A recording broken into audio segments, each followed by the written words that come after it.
Hi,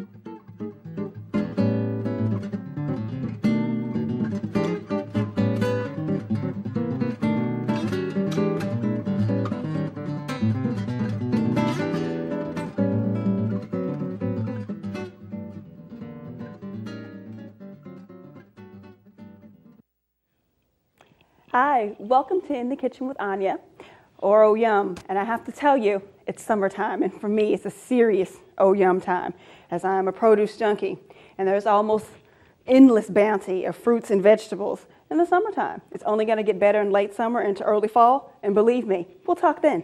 But right now, I've got berries.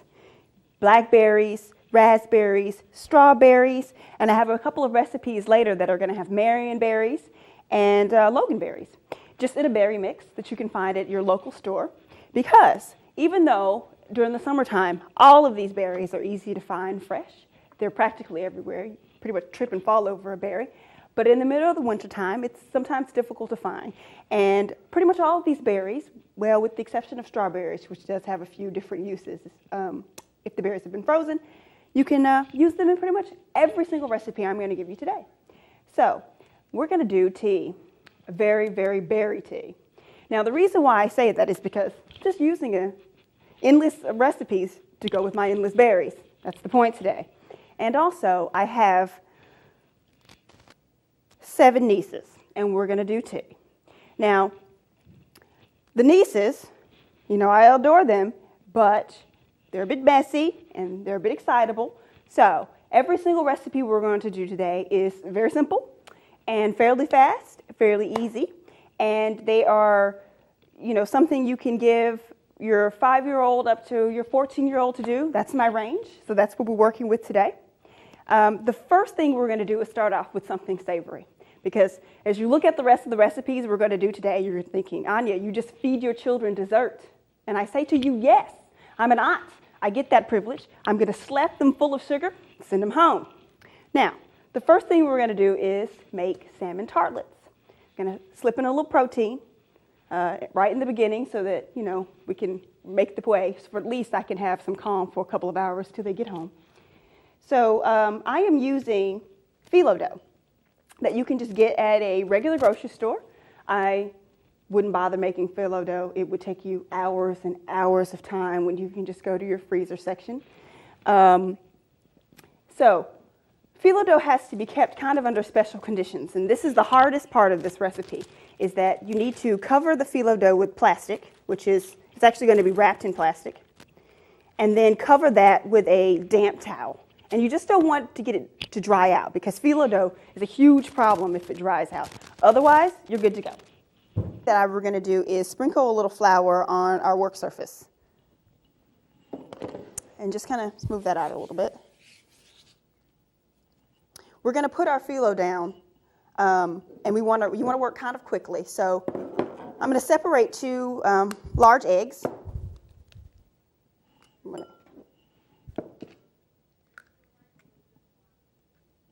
Now into this, oh, look at me. Well, luckily I saved it. There you go.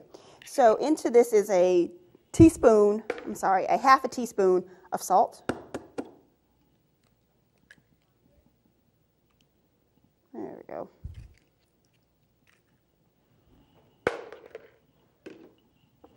And I'm going to give that a little bit of a whisk and I'm going to add a couple tablespoons of olive oil to that.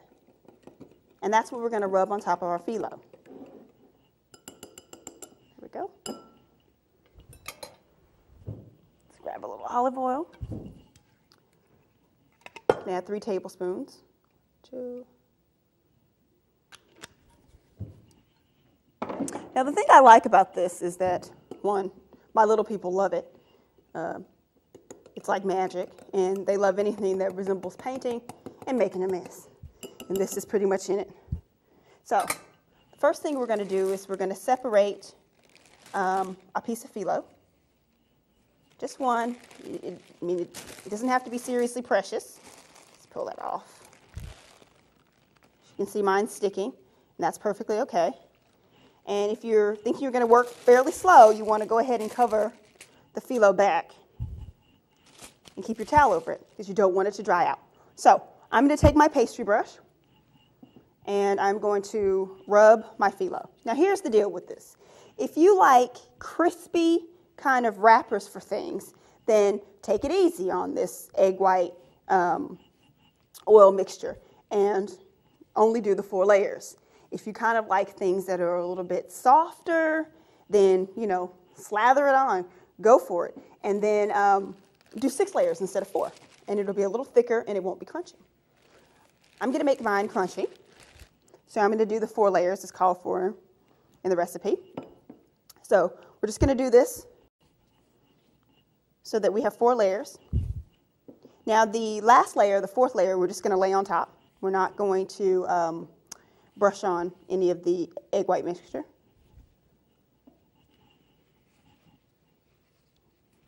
When your phyllo is nice and damp, cold, it won't stick. If you find that your phyllo is getting a little bit soggy or you're finding that it's sticking to your fingers, you should probably stick it back in your refrigerator for a few minutes to let it cool off, and then make sure you re-wrap it with a damp towel when you're holding it. Because if it gets too warm, it does get a little bit difficult to deal with. Okay, so this is my last layer. And this one I don't do anything to. Just going to lay it on top, like so. I'm going to recover my dough, so I'll be able to use that for later. Now this recipe that I've given you makes 48 of these little cups. I'm going to cut this lengthwise in thirds.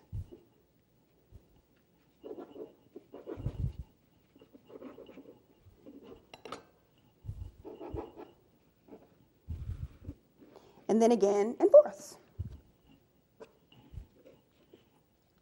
Now, if you are one of those people who's feeling industrious, or if you have a household of children, like I often do, then you can go ahead and prepare your pastry cups, your mini muffin tin, which is what I'm using, a mini muffin tin, the old-fashioned way. You can dip your pastry brush in some oil and then brush it on the individual cups. Or, if you want, you can use a vegetable spray to prep your pan. But you definitely have to prep the pan for this, or else they'll stick. So you can go ahead and give them a little spritz, or brush them on if you're doing that. There we go. And don't worry this time about making sure that you don't coat the outer edges of the pan, because these are actually going to stick up outside of the pan, and you don't want them to stick to your muffin tin. So we're just going to pick up the squares and press them in. And it doesn't have to be particularly neat. It's kind of good if you have some raw edges and if they don't all look exactly the same, so then everyone knows that you made them. And believe me, it'll come out looking nice regardless.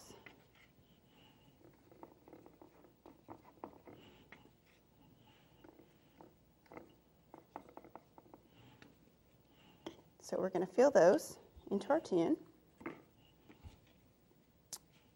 Like I said before, this recipe actually, when you make the complete recipe, ends up making 48 of these. I'm just making 12 to show you what they'll look like.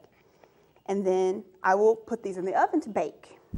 Now, I found that mine only needed 8 minutes. And if your oven is running a little cool, or if it's cool, it might take you as long as 10 minutes. You want to keep an eye on those. They're going to get brown and crisp. Okay, so now we're going to make our filling.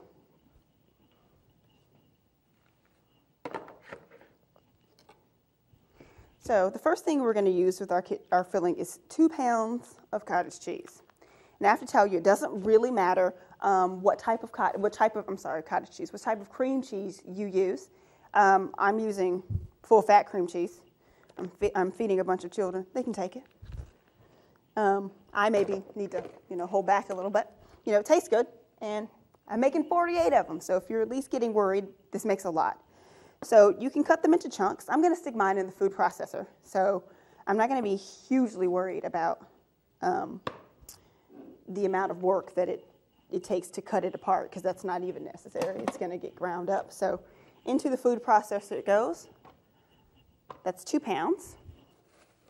And I'm going to add to that 8 ounces of smoked salmon. Now, if you choose not to use smoked salmon, chicken breast will work for this as long as it's been highly seasoned and you're going to need 12 ounces instead of 8 ounces of smoked salmon. If you decide that you want to use fresh salmon, fresh cooked salmon, that will work also, but you do also want to increase it to 14 ounces, or else you won't have enough flavor. Okay, so it's my 8 ounces. Now, if you like a lot of like sharpness, then I would recommend that you go ahead and use grated horseradish. Now, when I originally wrote this recipe, I did put in grated horseradish, which I'm telling you packs quite a wallop. And when you give that one to a 4-year-old and you get, Auntie, this is hot, you maybe rethink that strategy. And so this time I'm going with just a standard horseradish sauce that you can get in the grocery store. So I'm going to put in 4 tablespoons of that.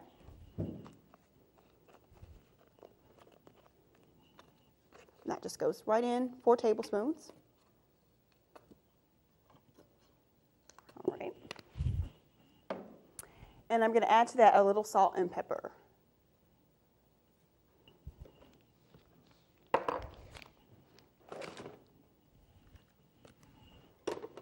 Now those tart shells that we're baking, you can bake those in advance.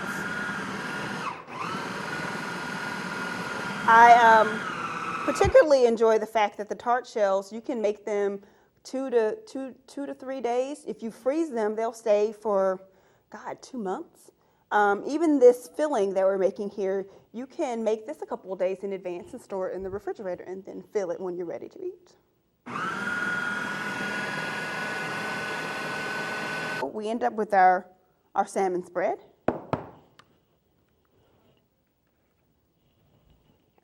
And when we're done, we can take just a scoop of our spread in our phyllo shells. When they come out of the oven, will be nice and brown and crisp. A little pocket cup.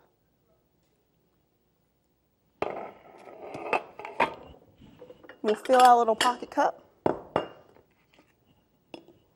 our little salmon spread in.